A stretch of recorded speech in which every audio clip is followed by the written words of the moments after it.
Alright guys, we're going to be on Oyster Bay for this one in the VK 2801, and this is the Tier 6 Tech Tree German light tank, right? This isn't the 105. So again, Oyster Bay, and check out what's going to happen in this game, right? I'm going to literally go on like 16 times as we sit in this bush up here. I don't think it's worth showing you guys what I'm spotting. I'm literally just sitting in this bush with some 460 meters of view range, right? We do have this thing set up with bounty vents, bounty low noise exhaust, and bounty optics because I'm trying to 3-mark this thing and I'm getting pretty close, right? So I'm just going to sit here and check this out, guys. We're literally just going to go on like 8 times. And you can see what I light here. And there's really no other reason in my eyes to go over what you're seeing here, right? Just a lot of spotting, waiting for the people behind me to take shots, and eventually we're going to get to the better part of the game, right? But I want to fast forward through all this because it's like 7 or 8 minutes of me just basically sitting in this bush.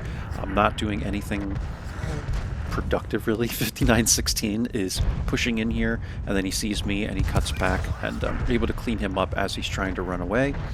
And eventually, as we start advancing here, I will slow it down, but I want you guys to see the end of this game. That's where it gets really fun, right? Get a shot into the T-3485M, and okay, let's start slowing it down now as we're going to advance, right? We're on 2 times. I'm just waiting for the T-25AT to go up a little bit, and now we're at 8 minutes left in the game, right? So we just fast forwarded through about 7 minutes or so. And getting shots into the Skoda over here. You have angles here, guys. Make sure you remember that. You do have angles at people that are going to be up in this area.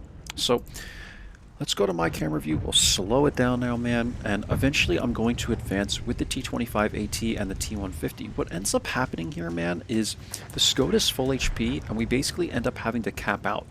And I just want to show you guys kind of how I went about trying to outplay the Skoda, even though I'm in a tier 6, you know, light tank. Like, what the heck am I going to do? This Skoda T56, right? So I just told people Skoda is the only problem here, really, but I said, actually, is the Emil full HP? Because if the Emil is full HP, that could be a potential problem. And what I'm going to do is try and figure out where this guy is, right? I have 680 HP. I can take a shot from anyone on the map. It's just the Stirrer Emil, it's going to hurt, man, right? Like, I'd rather not take that damage. But what I'm going to do is run around this way, and I'm going to ping this area because I have a feeling the Stirrer, if he's a good player, is probably sitting up here. However, once I'm not spotted, like after about 4 or 5 seconds, I'm running through here and I'm like, all right, you know, 3 seconds, no 6th sense, he's probably not sitting here. So I come over here and almost like proxy this area anyway, but I know he's not there, right? Otherwise he would have lit me. And now I'm going to come up like this and I get spotted here. So this to me would imply that someone is close, and it's actually the Su-152 that's sitting here. Can you believe that? 467 meters of view range. We get right here and we don't even spot him. Su-152 has, I guess, decent concealment, but I just couldn't believe I wasn't able to spot that guy, even though he was in like a bush there, or like a knockdown tree. I couldn't believe that, man. I could not believe that I could not spot this guy.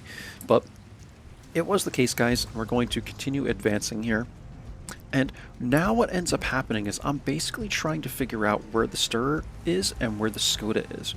And I come to this area, I go all the way around so that I'm not lit, like coming through the base or whatever, and try and sneak in through here, and the Skoda ends up right here, man.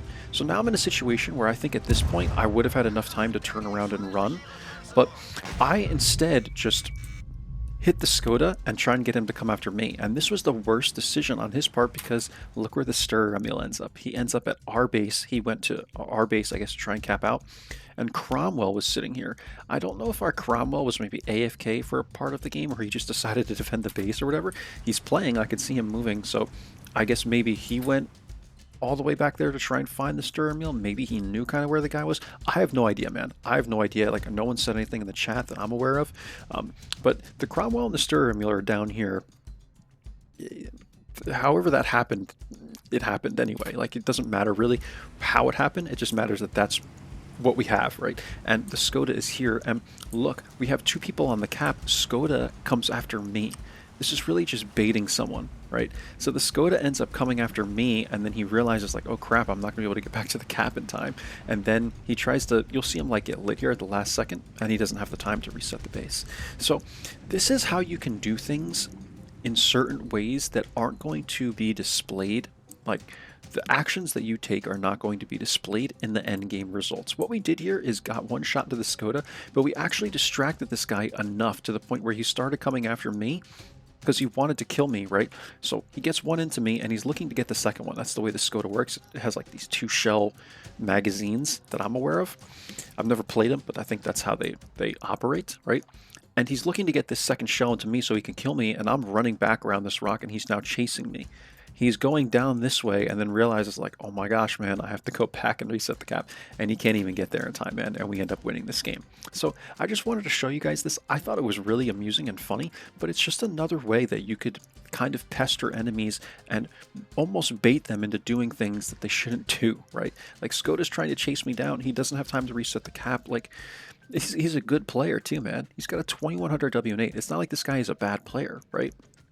But if you're just luring someone out, that could be the difference between you winning the game and you losing the game. Because look, Skoda's full HP, man. He can knock out the Sta-2 and the T-150 with just 2 shells, right? If he reloaded and went up there and I wasn't here, right? Even if I wasn't here, right, it's just the Sta-2 and the T-150, and he can knock these guys out with 1 shell, right? He hit me for 411. He should be able to clean up the Sta-2 with 1 shot and the T-150 with 1 shot, and then that's a game, man. Now you have just the T-25 AT as a 1 shot for him, and he's full HP, man. Like, just about. He can take a lot of damage.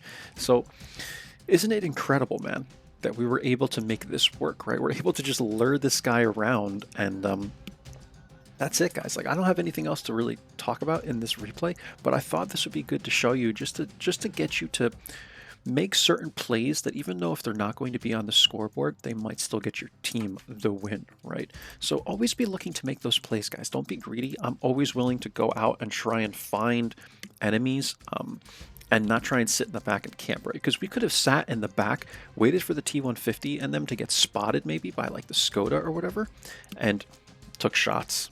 You know, if we really wanted to do that, but I want to play to my role, right? I'm full HP. I want to go find these guys so that the T-150 and the stock can cap out. So we did 2K spotting, guys, 629 damage. This wasn't a spectacular game by any means, but we made it work and we got the win for our team. Just by doing some silly stuff right at the end there, and 770 experience. And yeah, there's not much to see here in the statistics in the detailed report. 9 shots fired, 6 hits, 6 pens. That's it, guys. 10-minute game. I will probably 3-mark this tank soon. So right now I am at, let's see, can we see that on the camera? 55 battles. I'm at a 69% win rate, which is actually pretty good. 946 damage, and yeah, 55 battles. I want to say I'm at like 60 something now.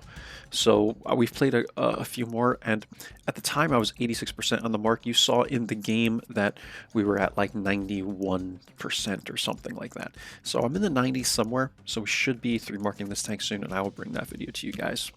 If and when I do 3-mark this thing, it should be a win, right? Catch you guys for the next one. Hope you enjoyed. Take care. Bye-bye.